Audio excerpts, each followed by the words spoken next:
អរគុណស្នាមញញឹមនិងទំនុកចិត្តរបស់ពុកម៉ែបងប្អូនមកកាន់បូរី HM Lucky Home ហើយបូរី HM Lucky Home ក៏មិនធ្វើឲ្យពុកម៉ែបងប្អូនបាទខកចិត្តដែរថ្ងៃនេះគឺយើងមានការប្រគល់ផ្ទះបើជូនទៅដល់អតិថិជនបាទរហូតទៅដល់20ផ្ទះជាងហើយនៅក្នុងបូរី HM Lucky Home គឺមានការអភិវឌ្ឍច្រើនមែនទែនយើងមានទាំងផ្សារទំនើបយើងមានទាំងសាលារៀនអន្តរជាតិបាទហើយយើងមានទាំងឧទ្យានធម្មជាតិរហូតដល់10អតាហើយបងប្អូនប្រកាសជាគិតថាបូរីដែលមានការអភិវឌ្ឍបែបនេះបាទតម្លៃប្រហែលជាថ្លៃបាទមិនក្រោមពី15ទៅ20ម៉ឺនទេមើលទៅសម្រាប់បូរី HM Lucky Home ឥឡូវនេះគឺមានប្រូម៉ូសិនពិសេសជូនដល់ពុកម៉ែបងប្អូនទាំងគ្នាមុនឱកាសបុណ្យចូលឆ្នាំប្រពៃណីខ្មែរតម្លៃមានចាប់ពី70000ជាងជាប្រភេទវីឡា4បន្ទប់គេងណាបងប្អូនហើយបើសិនជាបងប្អូនដែលចង់បានផ្ទះមួយដីមួយប្លង់តម្លៃត្រឹមតែ100,000ជាងទេអញ្ចឹងសម្រាប់ពុកម៉ែបងប្អូនដែលចង់ដឹងព័ត៌មានបន្ថែមបងប្អូនធ្វើការតម្លាក់លេខនៅក្នុងវីដេអូមួយនេះក្រុមការងារផ្នែកលក់របស់បូរី HM Lucky Home ផ្ដល់ព័ត៌មានលម្អិតជូនទៅដល់ពុកម៉ែបងប្អូនទាំងគ្នាហើយពិសេសមុនឱកាសបុណ្យចូលឆ្នាំប្រពៃណីខ្មែរនេះបូរី HM Lucky Home ព្រីកាត់ប្លង់រឿងកម្មសិទ្ធិជូនទៅដល់ពុកម៉ែបងប្អូនទាំងគ្នា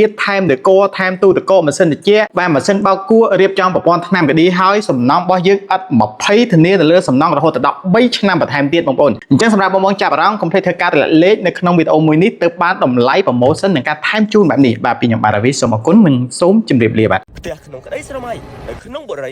HM Lucky Home